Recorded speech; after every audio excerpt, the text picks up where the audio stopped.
आज ऐसा क्या बना रहे हो? हाँ बीजी, मैं बना रही हूँ देसी पिज्जा और भाभी जी बना रहे हैं देसी बर्गर। ओहो, मगर आज अचानक तुम दोनों को ये ख्याल कैसे आया? वो बीजी, असल में ना हम लोगों ने सोचा कि रस्टी तो हमेशा से लंदन में रही है, तो उसको ऐसी चीजें ही पसंद आएंगी ना। उसने हमारे लिए कितना किया है, तो हम भी उसको थोड़ा लाड प्यार दे दें। बहुत अच्छी बात है।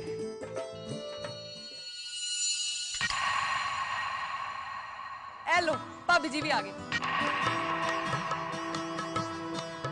भाभी जी इधर आओ। ये क्या हो रहा है भाई? भाभी जी, हमने ना पिज्जा बनाया है, जरा टेस्ट करके बताओ कैसा है। अरे कुलवंत, तूने बनाया तो अच्छा ही होगा ना। खा के तो देखो ना भाभी जी। मथुरा, टेस्ट तो करो।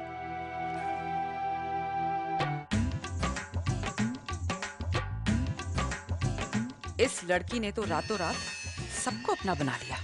क्यों भाभी जी, मिर्च ज्यादा है? नहीं नहीं नहीं, बहुत अच्छा बनाया। तो इसका मतलब है हम कॉन्फिडेंटली रस्टी को खिला सकते हैं ना। चलो चलो रस्टी, ओ रस्टी, रस्टी जल्दी आ नीचे। ओफो, क्या कर रही है भाभी जी, और क्यों नहीं रही है?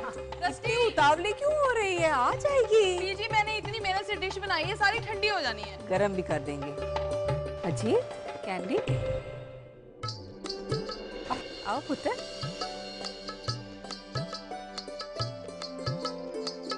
मेरी पूनम जी। जी फिर बड़े अच्छे वक्त पे आए हो तुम दोनों। पता, मैंने ना देसी पिज्जा बनाया, मैं अभी लेके आती हूँ। बैठना बाद में, पहले टेस्ट करके बताओ कैसा बना है। एक मिनट बुआ जी। बीजी, हम दोनों आज ही कनाडा जा रहे हैं।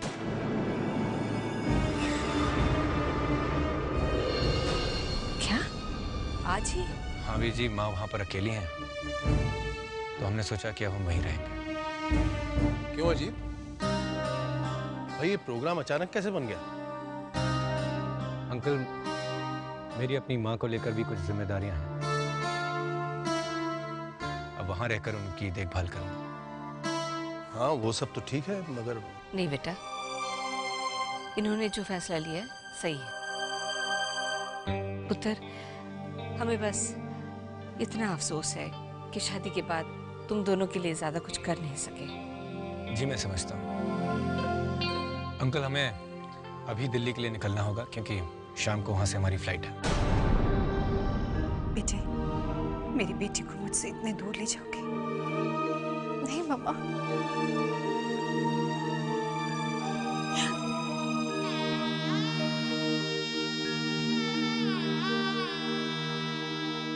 तेरी बहुत याद आएगी बेटे।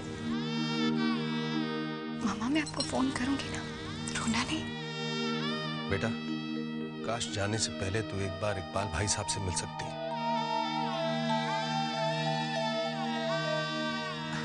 कैंडी, कैंडी तूने गर्म कपड़े तो रख लिए हैं ना? पता कनाडा में बहुत ठंड होती है।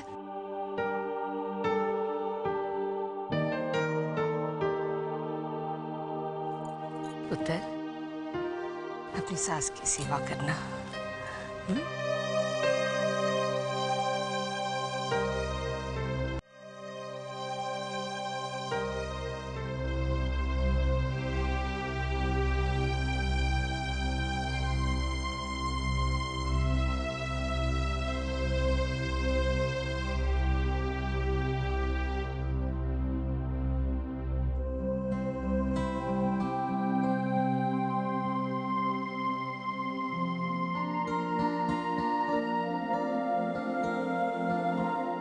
तुम सोच रही होगी कि मैंने अचानक जाने का फैसला क्यों लिया। कुछ कहने की जरूरत नहीं है अजीत। मैं भी समझती हूँ और तुम भी, कि तुम्हारा जाना जरूरी क्यों है। और मैं तुम्हें नहीं रोकूंगी। जानता हूं, तुमने तो अपने दिल पर पत्थर रख लिया है।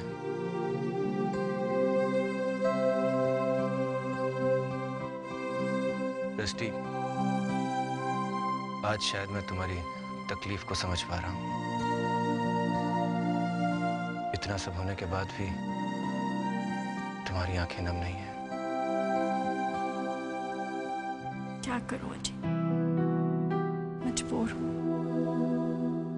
अगर मैंने इन आंसुओं को आज रास्ता दिया तो ये अपने साथ बहुत कुछ बहा कर ले जाएंगे।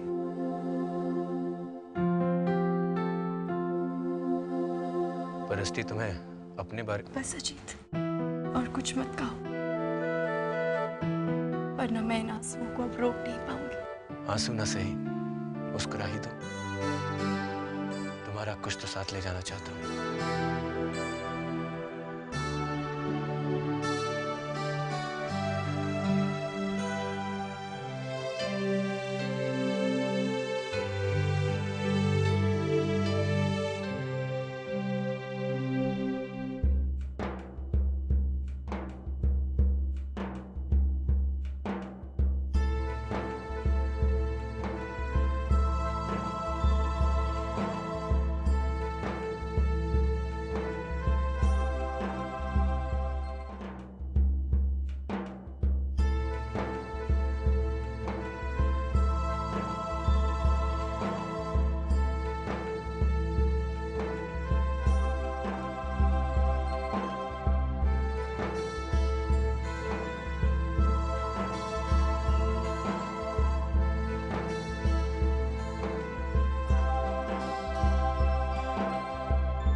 खुश रहना बेटा।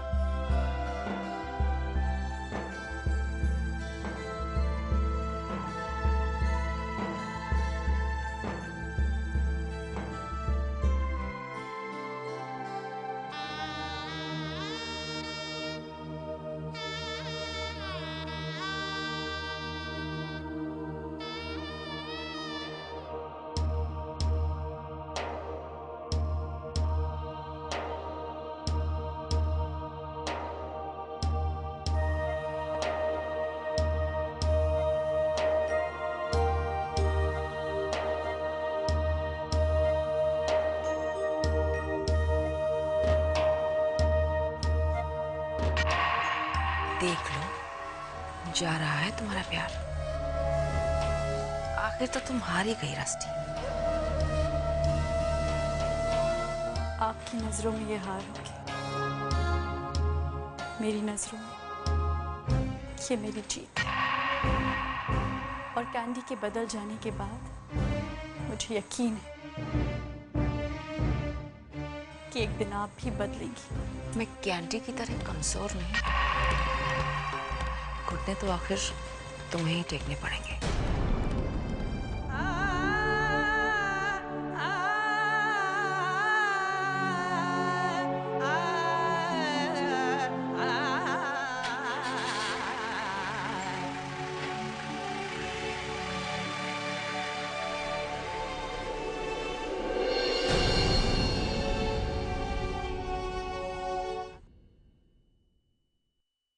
बीजी, बीजी आप कुछ भी नहीं खा रहे हो, ये लो ना। और खा रही हूँ बस, बाद में। और ये देखो, बुआ जी की थाली तो वैसी की वैसी है। अब आप इतना धीरे धीरे खाओगे तो बाकी सब कैसे खत्म होगा? मोटी हो जाऊंगी। और पापा, पापा आपकी तो ये फेवरेट सब्जी थी और इतनी सी आप भी। लिया ना मैंने। कुछ नहीं लिया आपने, और लीजिए। मम्मा आप भी टेस्ट तो करो, मैंने खुद अपने हाथों से बनाया है, अच्छा लगेगा।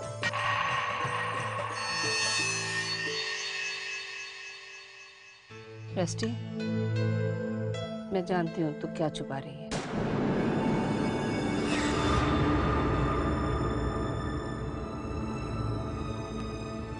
आपको कैसे पता चला कि मैं छुपा रही हूँ?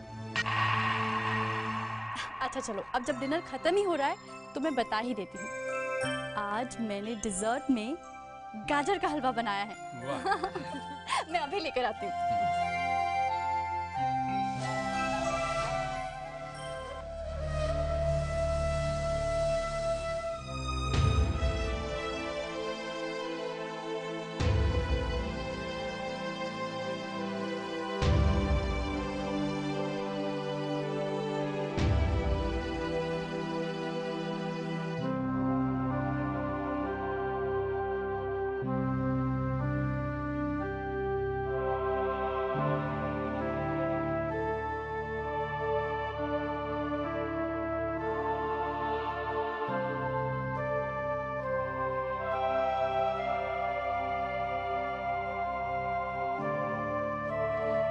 चोरी तब पकड़ी नहीं गई थी, अब पकड़ी गई।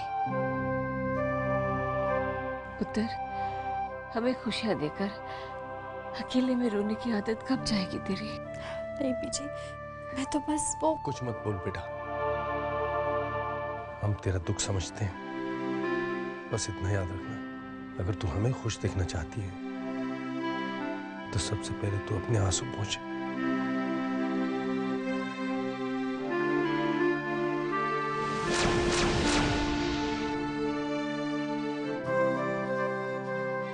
रस्टी बेटे, जो कुछ भी हो गया है उसे हम बदल तो नहीं सकते, लेकिन बेटे उसे जिंदगी रुक तो नहीं जाती। जिंदगी तो हमेशा आगे ही चलती रहती है। बेटे आज से तू भी जिंदगी एक नए सिरे से शुरू कर, और आज के बाद तेरी आंखों में मैं ये आंसू कभी ना देखूं, सिर्फ आने वाली जिंदगी के सपने देखूं।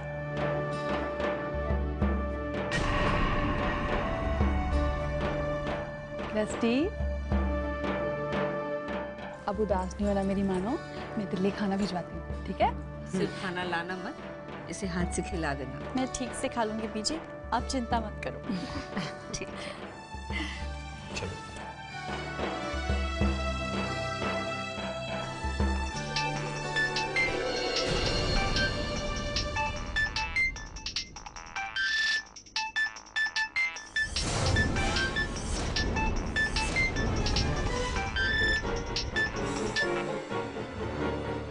हेलो, मैंने तुमसे कहा था ना, जब तक मैं ना कहूँ तो मुझसे कांटेक्ट नहीं करोगे। मुझे तुमसे मिलना है अभी। कोई जबरदस्ती है? मैं नहीं मिलूं। अगर तुम नहीं आई तो तुम्हें मेजर प्रॉब्लम हो सकती है, सोच लो।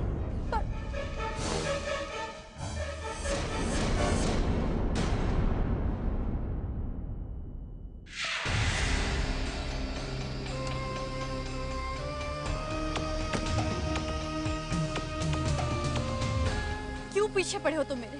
मैंने तुमसे कहा था ना मुझे फोन मत करना। बार बार क्यों फोन करके मुझसे मिलने के लिए कहते हो?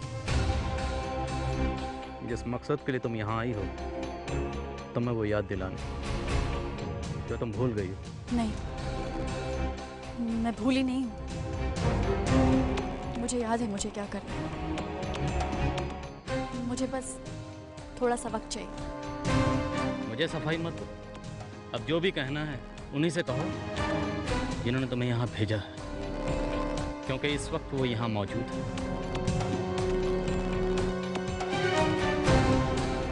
तुम्हारी नजरों के सामने।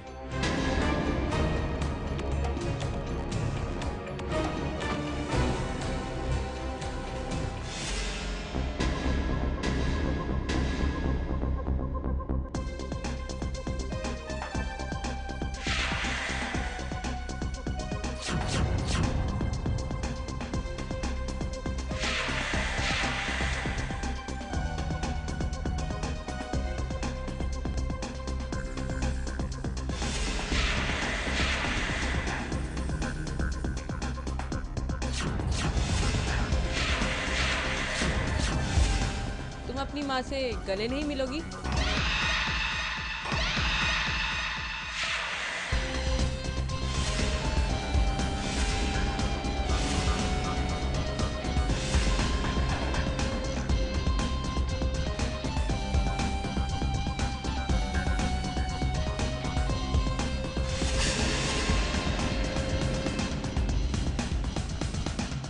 आप नहीं जानते मम्मी, मैंने आपको कितना मिस किया है। It's so good to see you. How is the work going on? Deol परिवार को बर्बाद करने तुम यहाँ आई थी ना? देओल परिवार को बर्बाद करने तुम यहाँ आई थी ना? कितना बर्बाद कर चुकी हो? ये आप कैसी बातें कर रही हैं मम्मा? वो परिवार मेरे लिए सब कुछ है। मेरे होते हुए उस परिवार पर कोई मुसीबत नहीं आ सकती, क्योंकि उस परिवार के लिए मुसीबत तो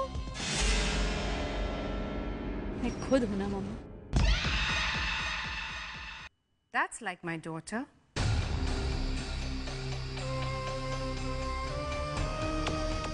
मेरे सो कॉल्ड पापा और उनके पूरे परिवार को मेरे साथ हुई नाइंसाफी की कीमत तो चुकानी ही होगी। बचपन से लेकर आज तक अपने बाप के होते हुए मैंने सारी जिंदगी उनके नाम के बिना बिताई। मैं कुछ नहीं भूली हूँ मम्मा, कुछ भी नहीं। तुम्हारे पापा ने मेरे साथ धोखा किया है। उन्होंने तुम्हें मेरे पास अकेला छोड़कर दूसरी शादी कर ली। उनके पास सब कुछ था, लेकिन उन्होंने कभी हमारी फिक्र नहीं की। ये भी नहीं सोचा कि हम लोग जिंदा हैं या मर गए। मैं उनके साथ इंडिया वापस नहीं जाऊंगी, बिकॉज आई हेट। सिर्फ हेट करके क्या फायदा रस्टी? यही एक मौका है उनसे बदला लेने का। We won't get a better opportunity than this. जाओ उनके साथ। Go with him, darling, go. I think you're right, मामा। मैं उनके साथ इंडिया जाऊंगी। पर आप यहाँ क्यों आई मम्मा? आपको मुझ पर ट्रस्ट नहीं है? Of course I trust you, darling. तुमने अब तक जो किया उसकी खबर तो मुझे हो ही जाती थी, इसलिए ट्रस्ट ना करने का सवाल ही नहीं था। थैंक्स मम्मा, I am doing my job well. आज उन लोगों को मुझ पर इतना विश्वास है कि अगर मैंने उनका विश्वास तोड़ा तो वो सब लोग टूट जाएंगे। I know. पर उन्हें पूरी तरह तोड़ने के लिए हमें उनका सब कुछ छीन लेना होगा। उनका बिजनेस, प्रॉपर्टी, सब कुछ। बचपन से तुमने जो कुछ सहा है, जो फाइनेंशियल क्राइसिस देखा है, जरा उस दर्द से उन्हें भी गुजरने दो। पता करो रणधीर की वसीयत कहाँ है। पता करो कि हम उन्हें फाइनेंशियली कब और कैसे अपाहिज बना सकते हैं।